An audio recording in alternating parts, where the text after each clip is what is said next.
को तो इसी जाति का कर्म करना है, हमें दूसरी जाति में शादी नहीं करनी है, इस तरह के तमाम नियम है ना, इस तरह से पूजा पाठ करना है। सबने अपने अपने कॉपीराइट कर लिए, वो कॉपीराइट करके वो लोगों को लूट रहे हैं और उन्होंने लोगों को मेंटली प्रिपेयर कर दिया कि ये जो दुख है ना वो पिछले जन्म के कर्मों का फल है।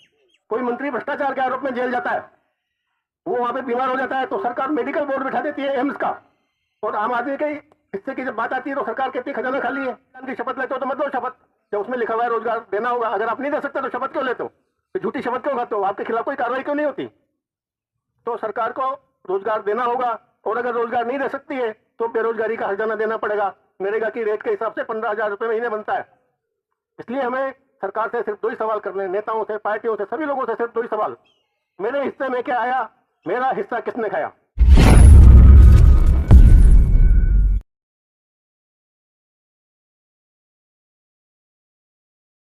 संविधान के अधिकारों में अनुच्छेद 21 अनुच्छेद 21 में लिखा गया है कि state shall not deprive any person from his life. राज्य किसी भी आदमी को उसके जीवन से वंचित नहीं करेगा। हमारे जीने के लिए क्या जरूरी है, दाना, पानी, हवा, दवा, इन 4 चीजों के बगैर हम जिंदा नहीं रह सकते। इसलिए प्रिज्म ने एक नई रेखा डिफाइन की, जीवन रेखा। ये हमारी जीवन रेखा है। अगर संविधान के अनुच्छेद 21 का पालन होना है तो उसके लिए हमारी जीवन रेखा के ऊपर हर आदमी का जीवन होना चाहिए, वो जिंदा तो रहेगा कम से कम। सरकार बड़े बड़े वादे करती है, हम कल ये कर देंगे, परसों ये कर देंगे, 50 साल में ये कर देंगे, लेकिन कल सवेरे का सूरज वो देखेगा जो आज रात को जिंदा रहेगा।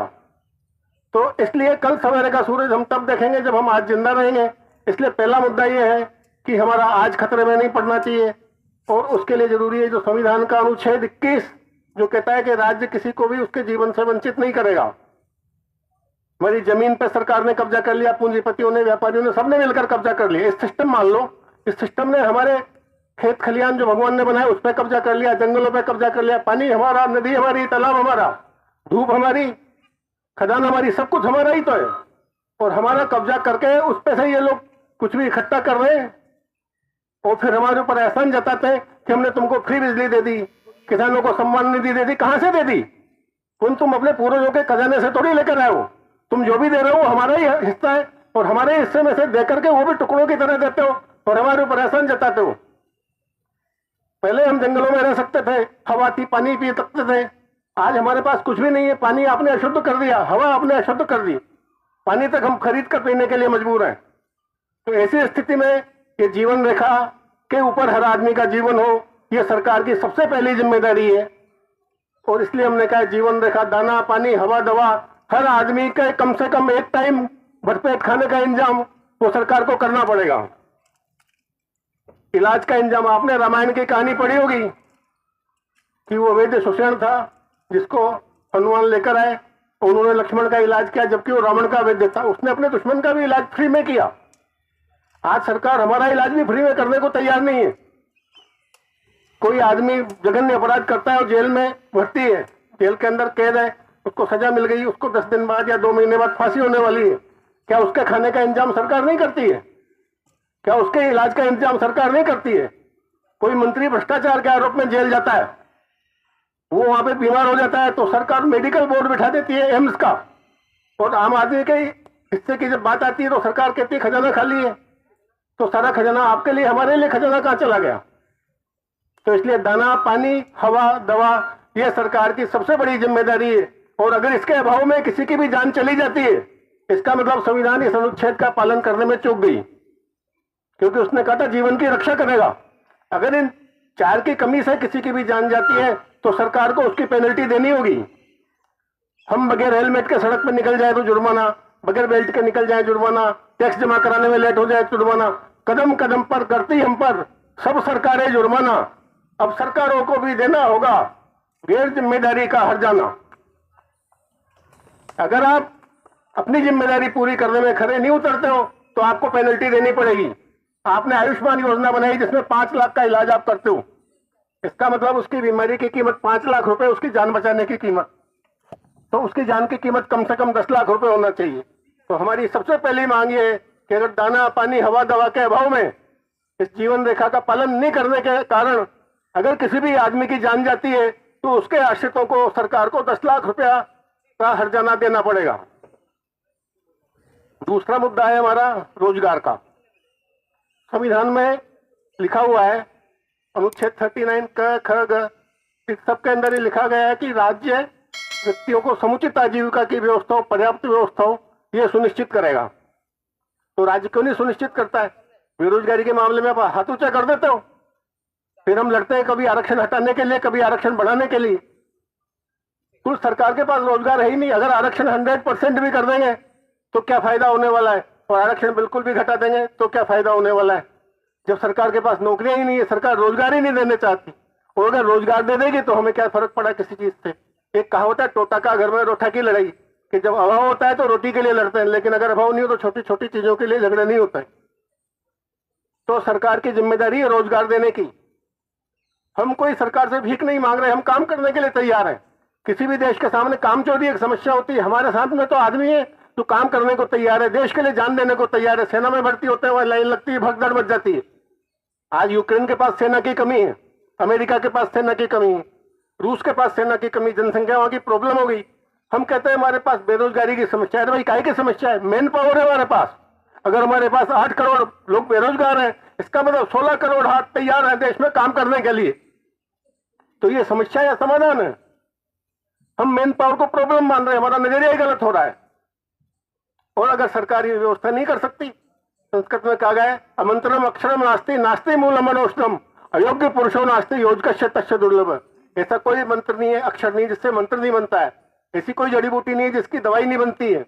ऐसा कोई आदमी नहीं है जो अयोग्य है, किसी काम का नहीं है, लेकिन उनको जोड़ने वाला दुर्लभ है। तो जो उसको जोड़ सकता है वही सरकार में जाए ना। आप जब संविधान की शपथ लेते हो तो मत लो शपथ जब उसमें लिखा हुआ है रोजगार देना होगा। अगर आप नहीं दे सकते तो शपथ क्यों लेते हो? तो झूठी शपथ क्यों खाते हो? आपके खिलाफ कोई कार्रवाई क्यों नहीं होती? तो सरकार को रोजगार देना होगा, और अगर रोजगार नहीं दे सकती है तो बेरोजगारी का हर्जाना देना पड़ेगा। नरेगा की रेट के हिसाब से 15,000 रुपये महीने बनता है, तो हर व्यक्ति को 15,000 रुपये महीने का बेरोजगारी का हर्जाना सरकार को देना होगा। सरकार उसके बदले में हमसे जो चाहे वो काम करा सकती है। खड्डे खुदवा ले, नाली साफ करा ले, सफाई करा ले, सेना में लड़ने के लिए भेज दे, जो मर्जी वो काम करो, हम काम करने को तैयार हैं। लेकिन हमें बेरोजगारी का हर्जाना चाहिए, भत्ता नहीं चाहिए। हम कोई भीख नहीं मांग रहे, हम तो हर्जाना मांग रहे हैं, वो भी हमारे हिस्से में से। हिस्सा तो पूरे हमारा था, बहुत ज्यादा था, लेकिन हम कह रहे चलो बाद में बात करेंगे, फिलहाल जो संविधान में लिखा है उतना तो दे दो आप। तो हमको बेरोजगारी का हर्जाना 15,000 रुपये महीने के हिसाब से हर बेरोजगार आदमी को सरकार को देना होगा। उसके बदले में सरकार जो चाहे वो काम करा सकती है। इसी तरह से शिक्षा का मामला है। संविधान की अनुच्छेद 21 का वो कहता है कि राज्य 14 वर्ष तक के बच्चों की निःशुल्क और अनिवार्य और निःशुल्क, फ्री एंड कंपलसरी व्यवस्था करेगा। तो सड़क पे 12 साल का बच्चा भीख क्यों मांग रहा है? ये किसकी जिम्मेदारी थी? एक लड़का है जो कक्षा 5 में फेल हो गया, 10 साल का है, 12 साल का था, फेल हो गया, आपने उसको स्कूल से बाहर निकाल दिया। संविधान ने तो 14 साल तक की बात की थी, 12 साल के बच्चे को बाहर कैसे निकाल दिया? आपकी जिम्मेदारी थी 14 साल तक पढ़ाना, चाहे आप कक्षा 1 में ही उसको 14 साल पढ़ा देते, लेकिन आपकी जिम्मेदारी 14 साल की उम्र तक बच्चे को पढ़ाना। उसके बाद आरटीई के तहत इस उम्र को बढ़ा के 18 साल किया गया है, यानी 18 साल तक हर बच्चे को फ्री और निःशुल्क, एक्चुअल में फ्री शब्द भी गलत है क्योंकि वो चार्ज होना ही नहीं चाहिए, निःशुल्क होना चाहिए जिसकी कोई फीस ही नहीं होती। तो निःशुल्क और अनिवार्य शिक्षा 18 साल तक के बच्चों को सरकार को देना पड़ेगी। और अगर कोई भी सरकार इस काम में चूक जाती है तो उसको 1 लाख रुपया पर ईयर के हिसाब से, जैसे किसी बच्चे को 5 साल सरकार नहीं पढ़ा पाई तो उसको 5 लाख रुपए की पेनल्टी देगी। ये हमारा शिक्षा से संबंधित सरकार की जिम्मेदारी है कि आप अपनी जिम्मेदारी पूरी करो, नहीं तो आप उसका हर्जाना दो। एक और बात है, संविधान में लिखा हुआ है वो भी ठीक, लेकिन जो सरकार खुद घोषणा करती है वो उसकी कोई जवाबदेही नहीं लेगा। उसकी किसकी जिम्मेदारी है? क्या ये ऐसे ही कि मन पड़े जो घोषणा करते रहो, फिर कह देते हैं चुनावी जुमला था, चलो ठीक है चुनावी जुमला, लेकिन प्रधानमंत्री की हैसियत से सरकारी मंच से अगर कोई घोषणा करता है तो वो सरकार की जिम्मेदारी बन जाती है। हमारी सरकार ने घोषणा की कि 2022 तक सबको घर दे दिया जाएगा, हर आदमी के पास पक्का घर होगा, सब आदमी को मकान दे दिया जाएगा। ये हमारी सरकार ने घोषणा की, अधिकारी घोषणा है, प्रधानमंत्री ने की है, सरकारी मंच से की है। आज अगर कोई आदमी झुग्गी बस्ती में रह रहा है, कच्ची बस्ती है, अवैध बस्ती है, तो ये किसकी जिम्मेदारी है? गुनाहगार कौन है? वो आदमी गुनाहगार नहीं है, अब गुनाहगार प्रधानमंत्री है, अब गुनाहगार सरकार है। आप उसको जिम्मेदारी पूरी नहीं कर पाए, आप उसको मकान दे नहीं पाए, ऊपर से उसकी झुग्गी और तोड़ देते हो। तो दोस्तों, ये सरकार उसका मकान किसी को भी उसके मकान से बेदखल नहीं कर सकती। ये सरकार को घोषणा करनी पड़ेगी कि आज के बाद जब तक सरकार किसी को मकान नहीं दे देगी तब तक उसका मकान नहीं तोड़ा जाएगा, चाहे कच्ची बस्ती हो, चाहे अवैध बस्ती हो, चाहे सरकारी जमीन पर कब्जा हो, किसी की भी जमीन पर कब्जा हो। जीने का अधिकार हर आदमी को अधिकार है। जो जीवन रेखा थी, दाना पानी हवा दवा, तो आबो हवा ठीक तब तो होगी जब मकान होगा। इसी तरह से बिजली पानी की बात थी, सरकार कहती हमने फ्री बिजली दे दी। आप मेरे को बताइए कि एक एसी में अच्छी नींद निकालने की जरूरत किसको है? जो दिन भर अच्छे शोरूम में बैठ करके या बड़े ऑफिस में बैठ के चौधराहट करता है उसको, या जो कड़ा पसीना बहाकर दिन भर मजदूरी करता है, रिक्शा चलाता है, खड्डा खोदता है उसको? तो उसके हिसाब से अगर देखा जाए तो 8 घंटे की नींद तो उसको चाहिए। तो 8 घंटे की नींद के हिसाब से अगर एसी के हिसाब से एक एसी का भी खर्चा जोड़ा जाए तो उसके हिसाब से 500 यूनिट प्रति परिवार बनता है। तो 500 यूनिट प्रति परिवार बिजली देनी चाहिए, वो भी निःशुल्क। निःशुल्क का मतलब फ्री ऑफ कॉस्ट। ये नहीं कि वो गरीबी की रेखा के नीचे है तो उसको देंगे, वो अमीर है। धूप चलती है, अमीर गरीब ऊंच नीच कुछ नहीं देखती। तो जो भी ईश्वर की व्यवस्था है कुछ नहीं देखते। संसाधन सारे हम जो मांग रहे हैं हमारे ही हिस्से में से मांग रहे हैं। तो ये हमारा दूसरा मुद्दा है। इसी प्रकार से सरकार ने घोषणा की कि 2022 तक किसानों को आय दोगुनी कर दी जाएगी।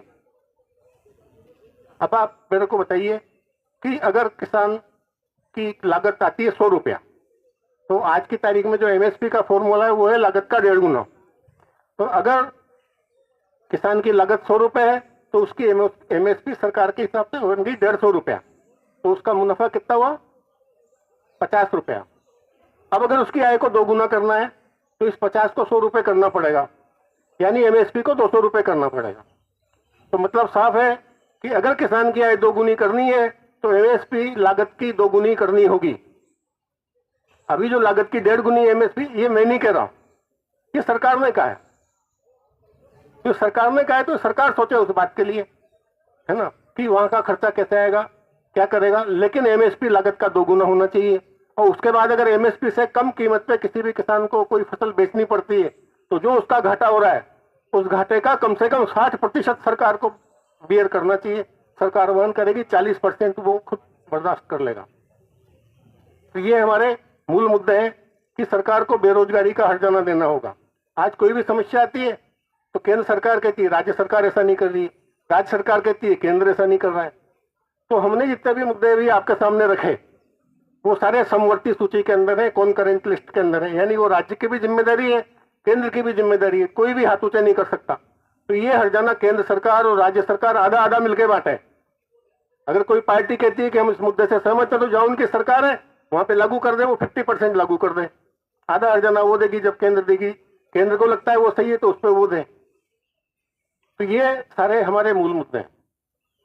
और हम सरकार से सिर्फ एक ही सवाल करना चाहते हैं कि एक तो आपको बेरोजगारी का हर्जाना, गैर जिम्मेदारी का हर्जाना देना होगा, और एक आपको हमारे हिस्से का हिसाब करना होगा। ये पता तो चले कि हमारा कितना हिस्सा बनता है और आप हमको कितना कम दे रहे हो। तो आगे से जब भी हम सरकार से बात करेंगे हमें बहुत सारी चीजों से मतलब नहीं। आप 8,000 करोड़ का एरोप्लेन खरीदो या 8 लाख करोड़ का खरीदो या पैदल घूमो, मुझे सिर्फ इस प्रश्न का जवाब चाहिए कि मुझे क्या मिला इसमें से। इस एरोप्लेन के खरीदने से मेरे हिस्से में क्या फायदा मिला। आपने कश्मीर में धारा 370 की खत्म, अच्छी बात है, लेकिन मेरे को ये जवाब दो उससे मुझे क्या फायदा हुआ। हर चीज में लोग कहेंगे कि आप स्वार्थ की बात करते हो। दोस्तों, हमारे ऊपर सिर्फ हमारा ही हक नहीं है, हमारे बच्चों का हक है, हमारे जीवन साथी का हक है, हमारे माँ बाप का हक है, हमारे दोस्तों का हक है, समाज का हक है, रिश्तेदारों का हक है।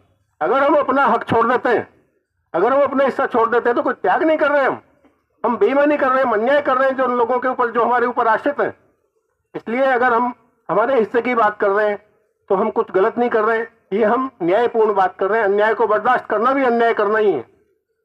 इसलिए हमें सरकार से सिर्फ 2 ही सवाल करने हैं, नेताओं से, पार्टियों से, सभी लोगों से सिर्फ 2 ही सवाल। मेरे हिस्से में क्या आया, मेरा हिस्सा किसने खाया। ये हमारा स्लोगन होगा आज से। मेरे हिस्से में क्या आया, मेरा हिस्से में क्या आया, सिर्फ यही प्रश्न है कि मेरे हिस्से में क्या आया और मेरा हिस्सा क्या खाया, किसने खाया। दोस्तों, इसी के साथ मैं अपनी बात समाप्त करता हूँ। जय भारत। नहीं आती है कि एक सड़क के किनारे पे एक मेमना पड़ा हुआ है, वो घायल है और कुत्ते उसको नोचने में लगे हुए हैं, लेकिन उस मेमने के अंदर अभी जान बाकी है और उसने सोच लिया कि बस वो मर ही जाएगा, उसको कोई बचा नहीं सकता, तो चिल्ला भी नहीं रहा है। तो जो लोग भी सड़क से गुजर के जा रहे हैं वो सोच रहे हैं कि मेमना मर गया, तो कोई उसकी मदद को नहीं आ रहा। आज यही हालत हमारे देश के नागरिकों की है, वो अपनी आवाज़ भी नहीं उठाते, वो चिल्लाते नहीं है। और सारे नेताओं ने सोच लिया कि इस देश की जनता मर चुकी है और जो हमारी मनमानी है वो हम मनमानी कर सकते हैं, और वो जनता को नोच के खा रहे हैं। तो इसलिए हमारा पहला आंदोलन है जनता के लिए चर्चा आंदोलन। कम से कम हम अपनी आवाज़ तो उठाएं, हम अपनी बात तो करें। उसमें न कोई सरकार लाठी मार सकती, न कोई गोली चला सकती, न हमारी आवाज़ दबा सकती। हम नदी पे, दुकान पर, मकान में, शादी समारोह में, शमशान में, बाज़ार में, चाय की दुकान पे, पान की दुकान पे, जहाँ भी इकट्ठे हों, जो मुद्दे हमने दिए हैं लोगों के सामने, उन मुद्दों पे कम से कम 1 घंटा रोज़ चर्चा करें। इसका हम जनता से आह्वान करते हैं। मीडिया में भी चर्चा करें, जहाँ भी हो सकती है आप इस मुद्दे के, चाहे पक्ष में चर्चा करें चाहे विपक्ष में चर्चा करें। अगर मंथन होगा तो मक्खन निकलेगा ही निकलेगा, हमें विश्वास है। तो हम ये नहीं कह रहे कि वो हमारे ही मुद्दे के पक्ष में बात करें, आप हमारे विपक्ष में भी बात कर सकते हैं। आप ये भी कह सकते हैं कि हम जो कह रहे हैं वो गलत है, लेकिन कम से कम 1 घंटा रोज़ सभी नागरिक इस मुद्दे पर चर्चा करें। ये चर्चा आंदोलन है जिसको लेकर के हम पूरे देश में जाएंगे। लोग अपने आप तो चर्चा करेंगे ही, उसके अलावा हम पूरे भारत की एक यात्रा भी निकालने वाले हैं, जिसमें हम पूरे भारत में घूमेंगे, लोगों के साथ मिलेंगे, संपर्क करेंगे। और फिर वो है, अभी आपने कहा कि संविधान सबकी रक्षा करता है, क्या कारण है कि पिछले 10 सालों में संविधान की रक्षा करने के लिए लोगों को रोड? इसमें क्या हुआ कि जो बाबा साहब अम्बेडकर ने और दूसरे भी जो संविधान निर्माता थे, उन्होंने ये कल्पना भी नहीं की थी कि लोगों का नैतिक स्तर इतना नीचे गिर जाएगा कि लोग दावा करेंगे कि हम जेल से सरकार चलाएंगे। अब ये तो उनकी कल्पना के बाहर की बात थी, उन्होंने तो इस बारे में संविधान में लिखा ही नहीं कुछ। इसी तरीके से लोग ये कह देंगे ये तो चुनावी जुमला था, ये भी उनके कल्पना के बाहर की बात थी कि वो अपना वादा तो पूरा नहीं करेंगे, ऊपर से चुनावी जुमला कह देंगे। सरकार एक घोषणा करेगी, दूसरे साल नई घोषणा लेके आ जाएगी, बगैर ये देखे हुए कि पहले की घोषणा पालन हुई या नहीं हुई। तो ये उन लोगों की कल्पना से बाहर था, और इसलिए उन्होंने क्या किया कि जो भी अच्छी अच्छी बातें थी उनको नीति निर्देशक तत्व बना के लिख दिया गया कि सरकार इनका पालन करेगी। अब आज देखिए, जब कॉमन सिविल कोड की सरकार बात करती है तो कहती है कि नीति निर्देशक तत्व में लिखा हुआ है। रोजगार की बात कहते हैं तो वो मानने के लिए बाध्य नहीं है। ये दोगला चरित्र कैसे चलेगा? उसका मतलब ये है कि सबसे पहले संविधान में ऐसे चोर दरवाजे बंद करने पड़ेंगे। तो हमें नीति निर्देशक तत्व में साफ लिखना पड़ेगा कि सरकार उसको मानने के लिए बाध्य है। अगर सरकार उसका पालन नहीं करती है तो सुप्रीम कोर्ट उसको बेदखल कर सकता है। इसी तरीके से संविधान में कुछ और ऐसी जो छोटी छोटी लोगों के नेताओं को जो रिलैक्सेशन दिए, वो रिलैक्सेशन खत्म करने पड़ेंगे। संविधान को सशक्त बनाना पड़ेगा। संविधान इतना सशक्त हो कि खुद अपनी रक्षा करे, जो संविधान का उल्लंघन करे वो सत्ता छोड़ दे।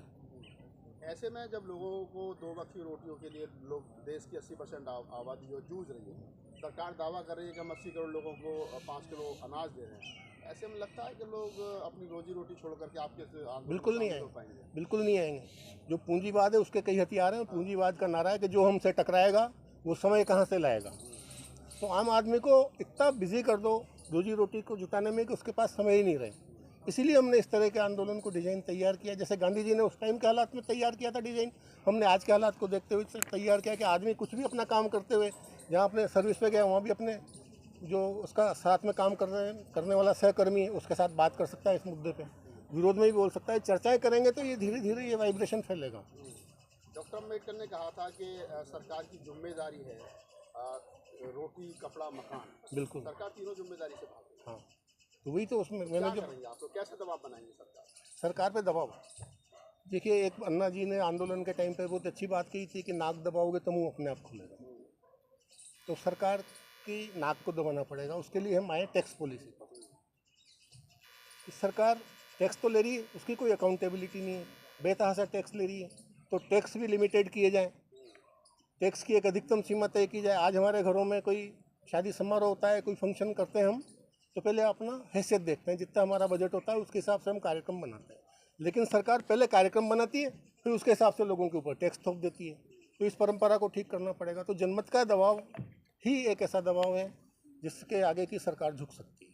नहीं तो बड़े बड़े आप आंदोलन कर लो, इस देश में अगर हम ईमानदारी से सारे जेब कतरों का आह्वान करें और सारे जेब कतरे ईमानदारी से हमारे मूवमेंट में आ जाएं तो रामलीला मैदान खचाखच भर जाएगा। तो एक जगह पर पूरे देश की भीड़ को इकट्ठा करके आंदोलन दिखाना, शक्ति प्रदर्शन करना, वो कोई सार्थकता नहीं है। हमें शक्ति को डिसेंट्रलाइज करना पड़ेगा, ग्रास रूट तक, गांव-गांव तक फैलाना पड़ेगा और हमें शक्ति प्रदर्शन नहीं करना है, शक्ति का संचय करना है, तभी इसके परिणाम आएंगे। और उसके लिए धैर्य से। जातिवाद और पूंजीवाद दो बड़े दुश्मन हैं लोग। एक ही चीज़ है। एक पूंजीवाद थोड़ा सा अलग हो गया। पूंजीवाद कोई भी हो सकता है, पूंजीवादी। तो जातिवादी और पूंजीवाद दो बड़े दुश्मन हैं, कैसे लड़ोगे? पहले मैं एक्सप्लेन कर दूं। हम जातिवाद करके उसको थोड़ा और संकीर्ण करना, बेसिकली ये पाखंडवाद है। और पाखंडवाद और पूंजीवाद दोनों का एक ही प्लान है कि लोगों को खुशी खुशी उनका शोषण करवाने के लिए तैयार करना।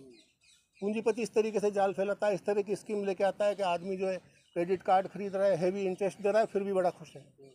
इसी तरह से जो उसको बताया जाए कि हमारे को तो इसी जाति का कर्म करना है, हमें दूसरी जाति में शादी नहीं करनी है, इस तरह के तमाम नियम है ना, इस तरह से पूजा पाठ करना है। सब ने अपने अपने कॉपीराइट कर लिए, वो कॉपीराइट करके वो लोगों को लूट रहे हैं और उन्होंने लोगों को मेंटली प्रिपेयर कर दिया कि ये जो देखो दुख है ना, वो पिछले जन्म के कर्मों का फल है, या जो दुख है वो संसार तो मिथ्या है, क्या तुम इसके झमेले में पड़ते हो दुनियादारी के में, तुम तो अपना भजन करो।